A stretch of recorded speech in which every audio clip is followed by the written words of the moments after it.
তিনি আগামী 1 বছরের জন্য শানে সাহাবা কালিহাতি উপজেলার সেক্রেটারি মনোনীত হয়েছেন, আলহামদুলিল্লাহ। এরপরে জয়েন্ট সেক্রেটারি হিসেবে মনোনীত হয়েছেন কালিহাতির কৃতি সন্তান মুফতি শিহাবুদ্দিন ওবাইদ। উনি বিগত আরও 2-3 বছর আগে থেকে আমাদের সদস্য, খুব দায়িত্বশীল মানুষ, আমাদের পরিশোধ করেছেন। তিনি আগে সহ সেক্রেটারি ছিলেন, ওনার পদোন্নতি হলো, তিনি জয়েন্ট সেক্রেটারি পদে পদ পেলেন, আলহামদুলিল্লাহ।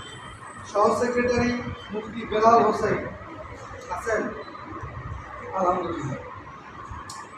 এরপরে সহ সেক্রেটারি মুফতি আবদুল্লাহ সাহেব, কালিহাতি পৌরসভার বাসিন্দা, ওই যে উনি মসজিদের সাবেক ইমাম মুফতি আবদুল্লাহ সাহেব আছেন জয়েন্ট সেক্রেটারি। সাংগঠনিক সম্পাদক যিনি আমাদের বিগত 3 মাসের আহ্বায়ক কমিটিতে যিনি ছিলেন সাংগঠনিক সম্পাদক হিসেবে, কালিহাতি উপজেলা তাবলিগ মার্কাজ মসজিদ, যেটা এই রোডে যে মসজিদটা, সেই মসজিদে সম্মানিত সুযোগী ইমাম খতিব মুফতি কাউসার বিন আব্দুল লতিফ সাহেব, তিনি হলেন সাংগঠনিক সম্পাদক, আলহামদুলিল্লাহ। সহ সাংগঠনিক সম্পাদক মাওলানা জাহিদুল ইসলাম আটাবাড়ি আছেন, আলহামদুলিল্লাহ।